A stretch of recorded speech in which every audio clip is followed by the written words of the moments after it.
नीलगिरी घटना को नहीं तेजुची असंतोष। बीजेडी पक्षर आंदोलन पर चेतावनी देले पूर्वतन मंत्री प्रताप जेना। नीलगिरी घटना को नहीं विजु जनता दलर जिला सभापति तथा पूर्वतन मंत्री ज्योति प्रकाश पाणिग्राही अध्यक्षतार एक सांबादिक सम्मेलन सहरर एक होटेल परिसर में अनुष्ठित हो जाइछि। ଏହି ସମ୍ମିଳନୀରେ ବିଜେଡି ବରିଷ୍ଠ ଉପସଭାପତି ତଥା ପୂର୍ବତନ ମନ୍ତ୍ରୀ ପ୍ରତାପ ଜେନା ଉପସ୍ଥିତ ରହି କହିଥିଲେ ଯେ ଏକ ବର୍ଷ ଭିତରେ ଓଡ଼ିଶାରେ ଅପରାଧ ବଢ଼ିଛି, ନାରୀ ନିର୍ଯାତନା ମଧ୍ୟ ବଢ଼ିଛି, ନାରୀମାନଙ୍କୁ ଅସମ୍ମାନ ବଢ଼ିଯାଇଛି। ବିଜେପି ସରକାରର ଗୋଟିଏ ବର୍ଷ ଭିତରେ ମହିଳାମାନେ ସୁରକ୍ଷିତ ନାହାନ୍ତି। ନୀଳଗିରିରେ ଯେଉଁ ଘଟଣା ଘଟିଛି, ନୀଳଗିରିର ବିଧାୟକଙ୍କର ଫାର୍ମ ହାଉସ୍ରୁ ହାତୀ ଦାନ୍ତ ଘଟଣାରେ 4 ଜଣ ଗିରଫ ହେବା ଘଟଣାରେ ଜଣାପଡ଼ୁଛି ବିଧାୟକଙ୍କ ପରୋକ୍ଷରେ ସମ୍ପୃକ୍ତି ରହିଛି।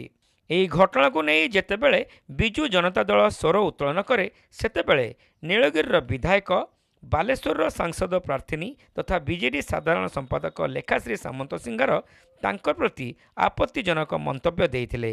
ଏହିପରି ମନ୍ତବ୍ୟ ଅତ୍ୟନ୍ତ ଦୁର୍ଭାଗ୍ୟଜନକ। एने बीजेडी पक्षर दाबी कराଯାଇଛି दृढ़ कार्यानुष्ठान ପାଇଁ। दुखर कथा गोटे वर्ष हेलाणी नारी मानक प्रति निर्यातना अपमान बढ़ी चली।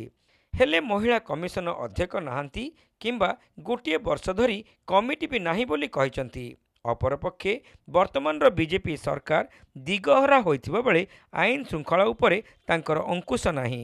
नीलगिरी घटना को नहीं यार प्रतिवाद रे आसंता 11 तारिख दिन नीलगिरी रे विक्षोभ अनुष्ठित हेबो।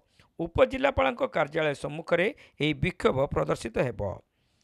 परवर्ती समय जिला स्तरीय विक्षोभ कराजिबो एवं महिला मानक प्रति निर्यातना बढ़ुची सबु कथा को प्रतिवाद करी बीजेडी प्रतिवाद करिबो।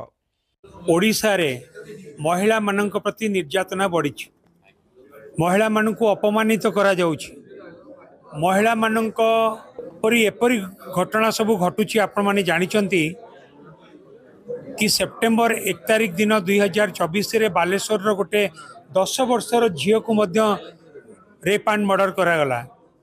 खबर कागजर प्रत्येक दिन पृष्ठा उल्टेले देखिए कि प्रत्येक दिन महिला मानक निर्यातना दिया जाउची बीजेपी सरकार रे एवं रेप एंड मर्डर होउची।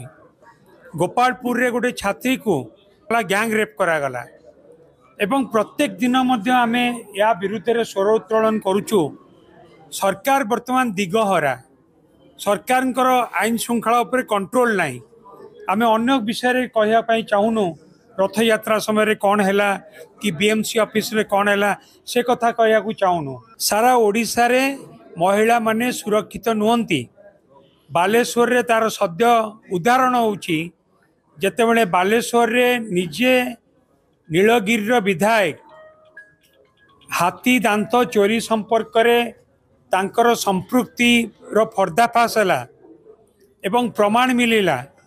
जेतेबेले जनसाधारण तांको विरुद्ध रे आंदोलन को ओल्लेइले, तांको विरुद्ध रे कार्यानुष्ठान दाबी कले, ठीक सेतिकी बेले से मध्य जने महिला को आक्षेप करिया पई पछै नथिले। महिला डॉक्टर लेखाश्री सामन्तसिंगार जी कि आमर एटी एमपी कैंडिडेट थिले, सेटा बड़ कथा नुहे। एमपी कैंडिडेट थिले कि नथिले, गोटे महिला प्रति से अशालीन मंतव्य देले।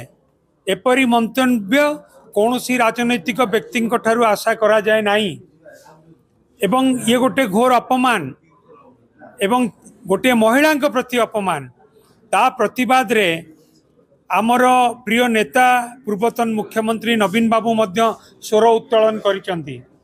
ता प्रतिवाद रे बिजु जनता दल मध्य स्वर उत्तोलन करिछि। ता प्रतिवाद रे थाना रे एफआईआर भी दिया आइछि। ता प्रतिवाद रे महिला कमिशन रे लिखित आकार रे दिया जाइछि एवं ए कथा को मध्य माननीय प्रधानमंत्री को दृष्टि आकर्षण करा जाइछि। जे पर्यंत महिला मानक प्रति अपमान, निर्यातना, अशालीनता बीजेपी नेतृवृंद द्वारा बंद न हब से पर्यंत आमर ये आंदोलन चालू रहिबो। आमे चाहूचु नीलगिरी घटना रे नीलगिरी विधायक विरुद्ध रे दृढ़ कार्यानुष्ठान हो। आसंता 11 तारिख दिन नीलगिरी रे सब कलेक्टर ऑफिस आगे सकाल 10टा समय विक्षोभ प्रदर्शन करा जिवो बिजु जनता दल तरफ एवं ता परवर्ती समय आमे बालेश्वर डिस्ट्रिक्ट हेडक्वार्टर रे करिवु एवं ता भितर जदि समस्या समाधान न होला ताले भुवनेश्वर रे मध्य करा जिवो। ଏହି ସାମ୍ବାଦିକ ସମ୍ମିଳନୀରେ ଭୋଗରାଇ ବିଧାୟକ ଗୌତମ ବୁଦ୍ଧ ଦାସ ଜଳେଶ୍ୱର ବିଧାୟକ ଅଶ୍ୱିନୀ ପାତ୍ର ଯୋଗଦେଇ ଏହିଭଳି ମନ୍ତବ୍ୟ ସାରା ନାରୀ ଜାତିଙ୍କ ପ୍ରତି ଅପମାନ ବୋଲି କହିଥିଲେ। ବିଧାୟକ ଜଣେ ନାରୀଙ୍କ ପ୍ରତି ଦେଇଥିବା ମନ୍ତବ୍ୟ ସମ୍ପୂର୍ଣ୍ଣ ଭାବେ ଭୁଲ ବୋଲି କହିଥିଲେ। ଏହା ସମଗ୍ର ନାରୀ ଜାତିଙ୍କ ପ୍ରତି ଅପମାନ, ଏଣୁ ତାଙ୍କ ବିରୋଧରେ ଦୃଢ଼ କାର୍ଯ୍ୟାନୁଷ୍ଠାନ ଗ୍ରହଣ କରାଯାଉ ବୋଲି କହିଛନ୍ତି।